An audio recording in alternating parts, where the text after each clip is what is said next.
Olá, caros alunos, esta é a nossa videoaula referente ao nosso encontro de encerramento. Os tópicos dessa aula são a recapitulação da unidade 1, a recapitulação da unidade 2, recapitulação da unidade 3 e as nossas considerações finais. Como primeiro ponto referente à unidade 1, nós tratamos no nosso conteúdo a respeito das concepções de linguagem. E nós nos referimos mais especificamente a duas delas. A primeira, que considera a linguagem como instrumento de comunicação. E a partir de alguns gráficos, a gente pôde configurar esse processo de comunicação segundo o concebeu o linguista Jacobson, em que o emissor transmite uma mensagem ao receptor e é essencial nesse momento que tanto emissor, chamado de codificador, e receptor, chamado de decodificador, dominem o código. A outra concepção de linguagem já a considera como meio de interação, em que, numa relação intermediada pelo texto, o interlocutor ou produtor do texto constrói uma significação que é reconstruída pelo seu leitor. A nossa intenção aqui, ao tratar desses dois ou dessas duas concepções de linguagem, foi demonstrar como cada concepção acaba por conceber propostas diferenciadas no ensino de uma língua. Assim, nós relacionamos aquela concepção que considera a linguagem como instrumento de comunicação à abordagem estruturalista. E por que isso acontece? Porque o centramento está no código, e uma vez que o código é colocado como elemento central, ocorre o centramento, consequentemente, no estudo da gramática. Por isso que a abordagem estruturalista se caracteriza pelo ensino tradicional da gramática, em suas concepções normativa e descritiva. No ensino de uma língua, a partir dessa abordagem, a leitura é entendida como mera decodificação. Daí a importância do código para quem produz e para quem processa o texto. Outro aspecto é que a escrita passa a ser normatizada em função de elementos gramaticais. Passa a ser entendida como a imitação de estruturas que são propostas a partir de três tipos de texto: os textos descritivos, narrativos e dissertativos. Já agora, considerando a abordagem interacionista, nesse caso, a ênfase não está colocada no código ou na gramática, mas no próprio texto, já que o interlocutor ele interage com o seu leitor a partir do que lhes propõe o texto. E desse modo, o estudo da língua passa a abranger vários conhecimentos além dos conhecimentos linguísticos. Interessam para essa análise da linguagem ou da língua os saberes linguísticos, os conhecimentos enciclopédicos, aquilo que você adquire através de outras áreas do conhecimento, e os importantes conhecimentos a respeito do próprio texto. Isso faz com que a utilização da escrita se dê em práticas interativas a partir de diferentes gêneros textuais. É por isso que o nosso enfoque durante toda a disciplina foi a respeito dos gêneros, porque a gente trabalhou dentro da abordagem interacionista. Outro tópico trabalhado ainda na unidade 1 foi texto e textualidade. E nesse aspecto, o que nós trouxemos de mais essencial foi o entendimento de que o texto se constitui uma unidade, só que essa unidade se manifesta em três níveis: no nível pragmático, no nível semântico e no nível formal. Desse entendimento decorre o conhecimento dos fatores responsáveis pela textualidade, que aqui estão nesse gráfico apresentados. Inclusive, eu ressalto que esse gráfico foi produzido por alguns alunos a partir de um trabalho de produção de esquemas com relação ao tópico texto e textualidade. E os tópicos aqui indicados são coerência, intencionalidade, coesão, informatividade, aceitabilidade, situacionalidade e intertextualidade. Agora nós comentamos aqui a atividade que foi proposta como atividade do AVA na primeira unidade. Tratou-se de um fórum avaliativo. E para a participação nesse fórum, nós solicitamos dos alunos a leitura desse texto que está aí com algumas páginas apresentadas. E eu chamo a atenção aqui para todo o conteúdo que o texto apresentava. A gente pôde observar a participação dos alunos e, em decorrência disso, trazemos aqui algumas considerações. Nós fizemos as seguintes apreciações sobre as respostas. A primeira, era interessante que o aluno tivesse uma leitura e uma compreensão da proposta adequada. Alguns alunos tiveram algum prejuízo nessa realização da tarefa porque, ao que nos parece, não tiveram uma compreensão muito adequada da proposta. Mas, de um modo geral, foi satisfatória a participação. Também chamamos atenção para a assertividade nas respostas. Você não precisava estar divagando a respeito do tema ou trazer a contribuição de outros textos, a não ser que elas corroborassem aquelas perguntas que os colegas apresentaram e até também fundamentasse o seu destaque daquilo que lhes pareceu mais interessante. Portanto, as respostas tinham que apresentar fundamentação consistente e me parece que um aspecto que foi muito importante, eu até tive a oportunidade de esclarecer algum aluno a respeito disso, era a distinção entre o fórum interativo que aparece em cada unidade e o fórum avaliativo. Eu percebo que nos fóruns de interatividade, os alunos apresentam contribuições, comentários, pesquisas e trazem isso como forma de colaborar com os colegas, e isso está adequado. No entanto, no fórum avaliativo havia um contexto e mesmo um texto a ser considerado. E aí não era o caso de você trazer informações que não tivessem a ver com o tema proposto. Mesmo um colega lá no fórum também chamou atenção para isso. Então, é interessante que no decorrer das atividades com o tipo de fórum avaliativo, você considere que não são contribuições aleatórias, mas ela tem uma proposta norteadora. Já agora, recapitulando a respeito da unidade 2, nós trabalhamos aqui, essencialmente, a apresentação do modelo de análise de texto proposto pelo interacionismo sociodiscursivo. E aí a gente tem aqui uma gravura que nós apresentamos e que configura bem esse aspecto. Você tem como elemento indicador inicial aí do espaço esse elemento circular. E estão colocados fora desse espaço interno do texto os elementos que são externos, que têm a ver com as condições de produção na análise do texto. E aí nós temos então os parâmetros físicos, que são emissor, receptor, espaço e momento. Os parâmetros sociosubjetivos, que são interação comunicativa a partir de valores, regras e normas. E o conteúdo temático, o assunto a ser tratado. A nossa observação durante as aulas foi de que esses elementos que são externos ao texto, são parâmetros externos, eles determinam e orientam como os elementos que vão ser colocados no interior do texto, ou seja, na sua estrutura gramatical propriamente dita, podem ser determinados. E aí você tem a infraestrutura textual, os mecanismos de textualização e os mecanismos de enunciação como elementos internos ao texto. Assim, a gente trabalhando essas 4 categorias, teremos aqui condições de fazer essa análise. Então, quando eu trabalho, por exemplo, os elementos externos, eu estou levando em conta as condições de produção do texto. Então, eu vou me perguntar, quem é o produtor? Quem é o leitor potencial do texto? Onde e quando o texto é produzido? Que conteúdos típicos determinado gênero apresenta? Qual o objetivo dele ser produzido? Então, assim, a gente trabalha a primeira categoria de análise. A segunda categoria diz respeito à infraestrutura interna. Você trabalha o plano geral daquele gênero, os tipos de discurso e quais são as sequências textuais predominantes neste texto que representa uma categoria genérica. A análise continua a partir da terceira categoria, que são os mecanismos de textualização. E nesse aspecto, a gente orientava, devem ser analisados os mecanismos de conexão, de coesão nominal e de coesão verbal. Por último, trabalhamos os mecanismos enunciativos, destacando o funcionamento dos tempos verbais, dos modalizadores e como se dá o processo de inserção das vozes e a negociação dessas vozes no texto. A atividade que nós propusemos aqui como avaliativa já foi agora do tipo arquivo único, envio de arquivo único. E a proposta era de produção de um esquema a partir de um texto dado.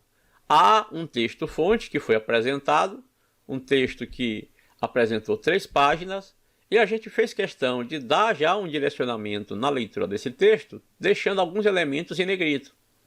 A intenção, portanto, era que vocês, atentos aos tópicos destacados no texto, pudessem estabelecer a identificação dos elementos essenciais do texto, já que no esquema você tem que selecionar certas informações e não colocar outras que são secundárias, são menos importantes, e a partir dessas informações essenciais, montar o seu esquema a partir de algum arranjo gráfico, visual, de enumeração, como nós já indicamos na aula. E aqui nós chamamos a atenção de que é preciso estabelecer uma ordem de hierarquização dos tópicos, partindo do tópico geral, que nesse caso é o termo mecanismo de enunciação ou mecanismos enunciativos, para os elementos mais específicos. Assim, seria possível estabelecer um esquema mais ou menos como esse que eu proponho aqui. É verdade que você não precisa obrigatoriamente apresentar essa estrutura ou essa modalidade de esquemas.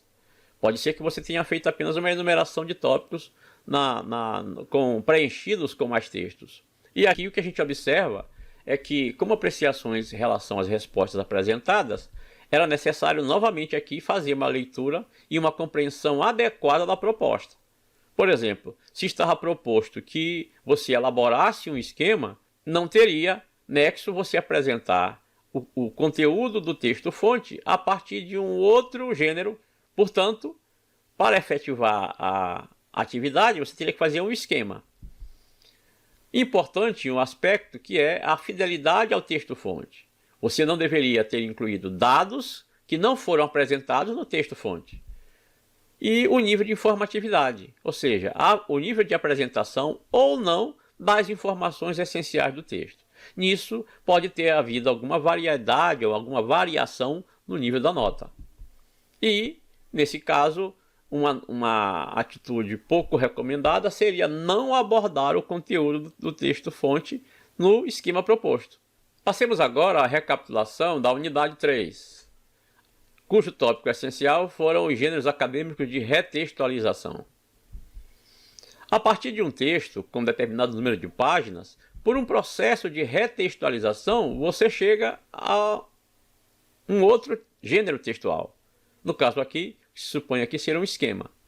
Nesse processo de retextualização, você então reconstrói o texto dado como texto base, como texto fonte, alterando sua estrutura e obtendo, por exemplo, um esquema, um resumo, uma sinopse, um mapa conceitual, uma resenha, entre tantos outros.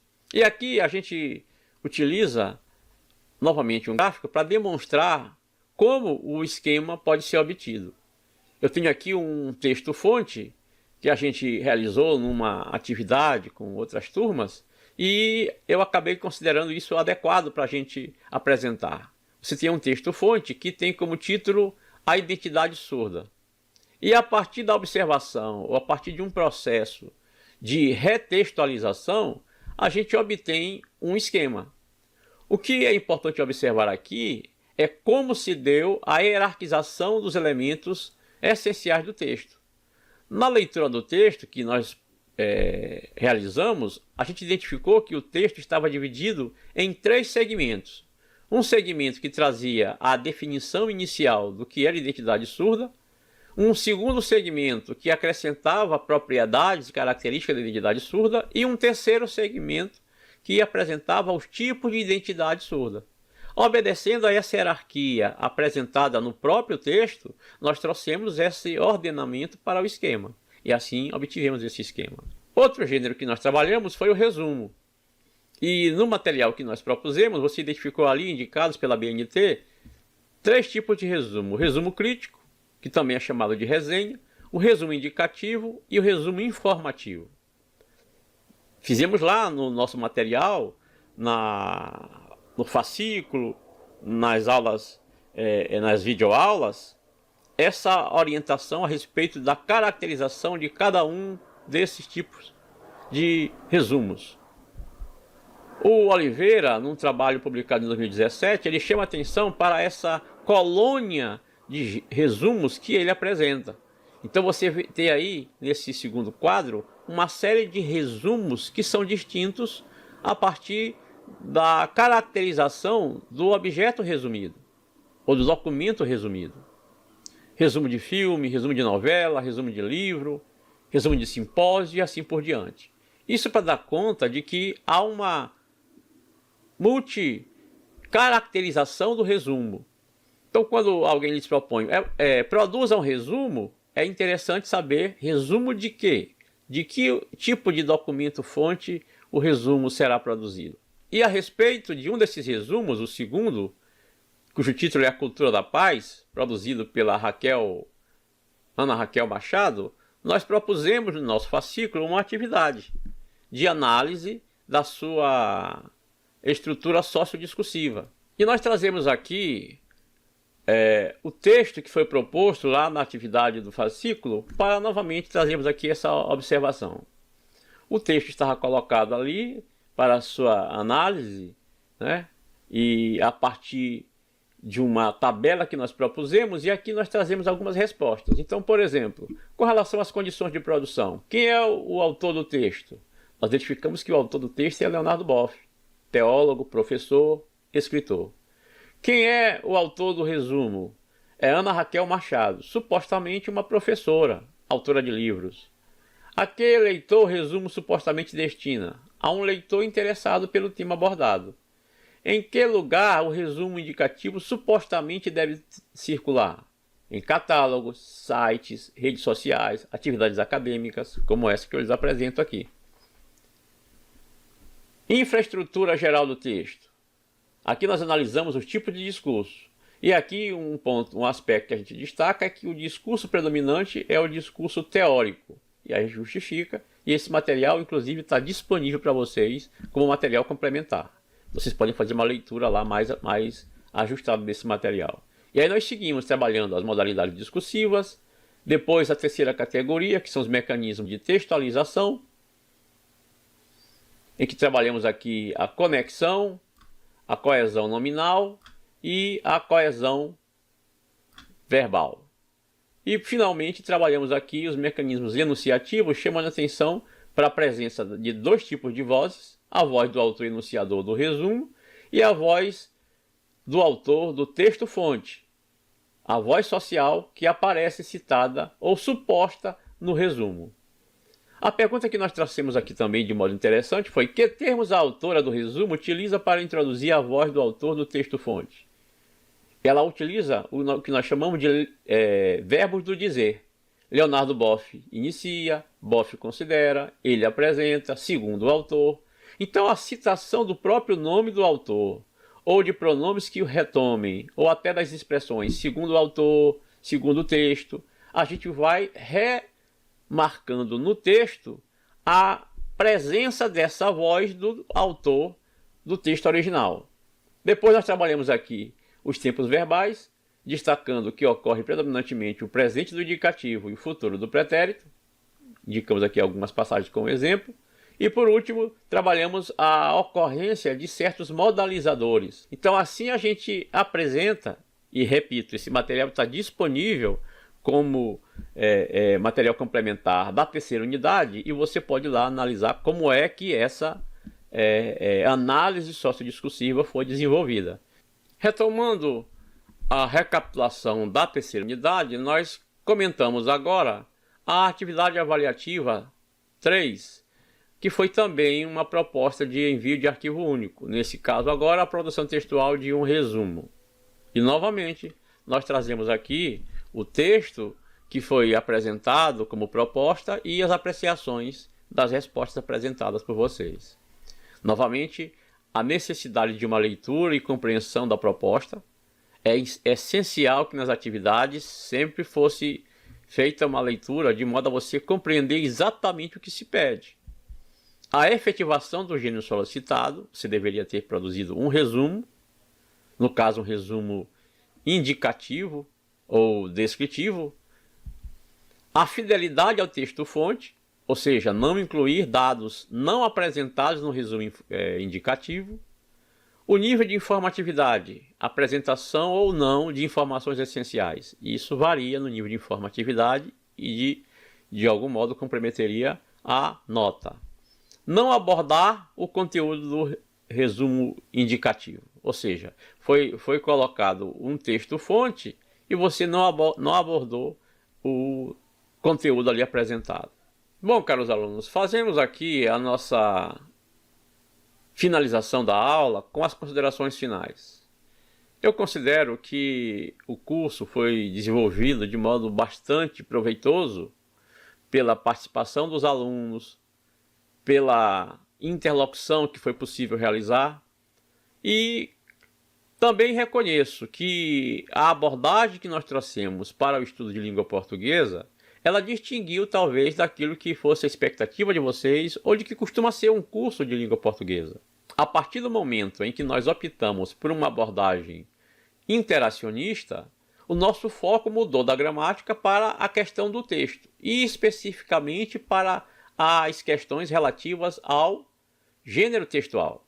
E aí, a gente, dentro dos limites da carga horária e do processo de construção do curso dentro de uma modalidade à distância, a gente pôde destacar os principais aspectos de textualidade, de construção de texto, de análise de texto, a partir do interacionismo sociodiscursivo. Alguns conceitos foi necessário que vocês assimilassem de maneira muito imediata, e isso, de algum modo, pode ter comprometido a compreensão. O que se considera é que um passo inicial foi dado e que os elementos aqui estudados podem facilmente lhes fornecer perspectivas novas de entendimento da língua portuguesa e de relacionar isso com a sua prática acadêmica e a sua prática pedagógica, como formando em um curso de licenciatura. Por isso eu agradeço a atenção de todos e desejo a todos sucesso na carreira, e contem comigo para qualquer outro esclarecimento, e estamos disponíveis para qualquer contato e colaboração. Muito obrigado, boa sorte a todos.